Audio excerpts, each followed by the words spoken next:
Cuando ves a tus pequeños, cuando ves a tus hijos, a tus nietos tal vez, obviamente te das cuenta que son personas fascinantes, porque lo somos cuando somos humanos y estamos aprendiendo, creciendo, desarrollándonos. Pero seguramente en algún momento te has preguntado cómo darme cuenta si mis hijos, mis nietos, mis ahijados, mis sobrinos tienen altas capacidades. Son seres humanos que están capacitados con un conocimiento, un intelecto, una capacidad de aprendizaje, incluso memoria fotográfica, que puede ir mucho más allá. Platiquemos al respecto y hagámoslo con Andrew Almazán Anaya. Andrew, al momento es director de investigación y psicología del Centro de Atención al Talento, además médico cirujano, doctor en educación, académico de Harvard, de Yale y es mexicano. Andrew, qué gusto conocerte. Bienvenido, ¿cómo estás? Hola, Edwin, buenos días. ¿Cuántas carreras tienes, Andrew? Bueno, tengo 8 títulos profesionales. ¿Cuáles O- son?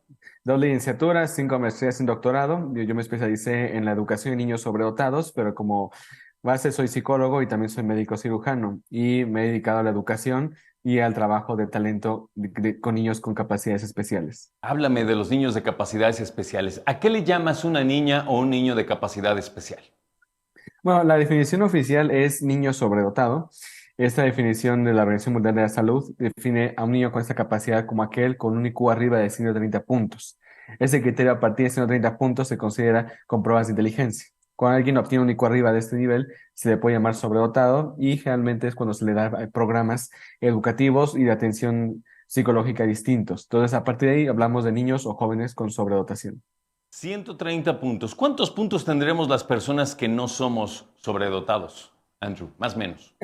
El criterio, bueno, el promedio es un IQ de 100. Cada país tiene un IQ diferente, pero el promedio mundial estandarizado es un IQ de 100 puntos. Entonces, 130 es el equivalente a 2 desviaciones estándar. Eso equivale a un 3% de la población. ¿Cómo una persona podría saber esto? Aplicándole un examen, obviamente. Pero antes que eso, si yo soy papá, mamá, profesor, profesora, y me doy cuenta que hay un niño o una niña que siento que tiene capacidades, pues mucho más allá de las comunes, ¿cuáles son los primeros pasos para acercarme a esta situación, Andrew? Bueno, para poder determinar que hay es sobredotado sí se hacen pruebas, pero hay un aspecto previo, que es el perfil del sobredotado, características que profesores o padres pueden identificar, y eso se llama el perfil del sobredotado en México. Son características de más de 5,000 casos ya detectados, y lo que se hace es, con este perfil se compara a un niño contra lo que hacen los demás. Un niño sobredotado generalmente es hiperactivo, aprende rápido, se distrae fácilmente, pero sí puede, aún distraído presta atención. Entonces, de alguna manera sí pueden incluso mantener conversaciones o temas incluso académicos o sociales más avanzados. Entonces, prácticamente cuando juntamos este perfil, incluso el perfil se puede buscar así en línea como perfil del sobredotados en México. Con este perfil, si los padres o los profesores lo identifican, entonces hay una sospecha suficiente para poder acudir a una prueba, que ya es la que nos daría el diagnóstico oficial con una prueba de coeficiente intelectual. Eso, ¿dónde hago una prueba de coeficiencia intelectual? Entonces, las pruebas generalmente hacemos más en Ciudad de México. Entonces, en la CEDAT, el Centro de Atención al Talento, que somos la institución más grande de América que tiene sobredotados, hemos trabajado con miles de casos desde el 2010 y ahí hacemos pruebas en la capital. Ahí hacemos como consultas a distancia, aunque las pruebas por cuestiones legales y de psicometría se tienen que hacer en persona, Ujú. pero podemos avanzar mucho a distancia, pero la parte de las pruebas sí se hace en persona en Ciudad de México. Es una sola evaluación de un día y después de ahí ya realmente hay niños que siguen su camino, pero con estrategias distintas. Hay otros que incluso cambian su panorama educativo, pero cada uno lo importante es no pasar desapercibido, que es el mayor problema para los niños en México. Dime algo que me llama mucho la atención, Andrew. Estas pruebas, ¿cuánto duran? ¿De qué son? ¿Todo es escrito? ¿Hay algo que sea de plática? ¿Hay algo que sea un poco más manual? ¿Qué hacen en estas pruebas? Bueno, para dar un ejemplo de pruebas de inteligencia como las Wechsler, que son las más confiables en este campo, Ujú. lo que se hace es que se evalúa, por ejemplo, áreas de razonamiento matemático, capacidad verbal. Hay partes que uno habla, otras resuelve problemas, otras hay que armar objetos. Hay unos que son de velocidad mental, de cuánto uno memoriza, pero también uno qué tan rápido razona.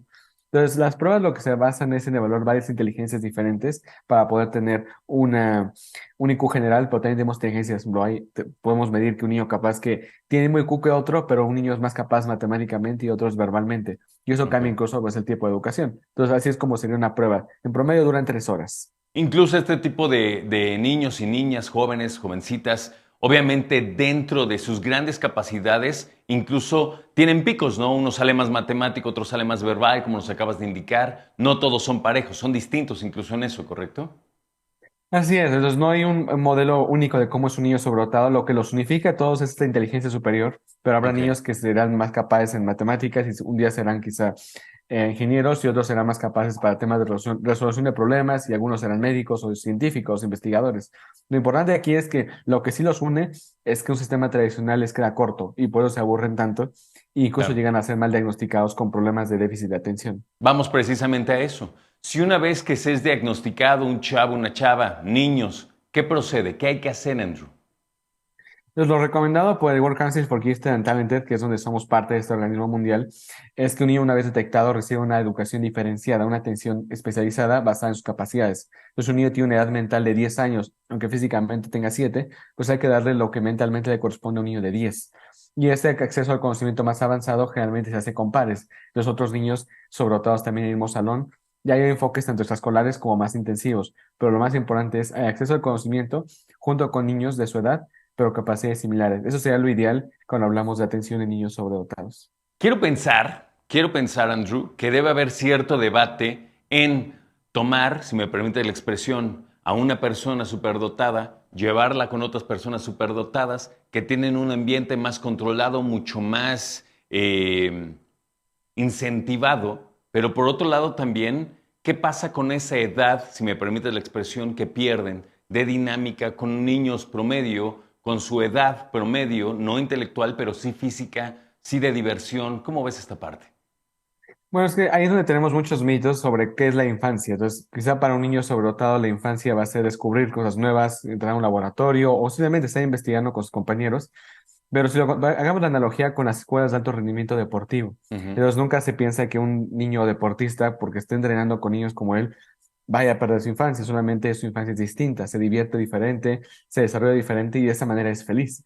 Entonces, yo lo compararía de esa manera. Si, igual que tenemos escuelas de alto rendimiento deportivo, el tema de sobredotados requiere escuelas de alto rendimiento intelectual.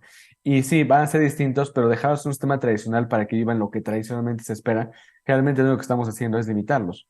Porque en lugar de estarles dando la oportunidad de acceder a la información, pero también quizás si para ellos el juego es descubrir algo nuevo, no se divierten como un niño tradicional, pues estaríamos entonces incluso discriminándole, no dándole la oportunidad de avanzar con respecto a lo que realmente le corresponde. Totalmente. Muy bien. Ahora, dos cosas antes de despedirnos y te las planteo para que vayamos platicándolas rápidamente.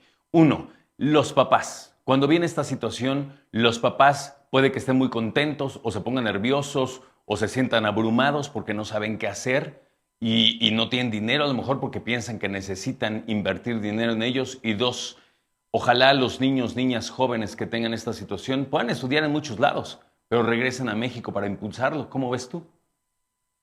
Bueno, el tema de los padres sí es un trabajo que hacemos, incluso en el CEDAT buscamos involucrar siempre a los padres de familia, incluso capacitarlos con cursos intensivos, porque sí, el trabajo lo podemos hacer como institución, pero si no hay un respaldo de la familia, principalmente de los padres, que primero sepan de qué estamos hablando, que son niños más inteligentes, pero siguen siendo niños también, y bueno, las estrategias de los errores y más comunes que se dan, todo eso lo tenemos que también trabajar. Entonces sí, cuando hablamos de niños sobredotados, sí tenemos que involucrar a los padres y también hay un convencimiento a veces de que los padres sepan que ser sobredotado es una condición especial, pero también no es algo que ya se detecte ahorita y va a ser siempre sobredotado. Hay que trabajarlo.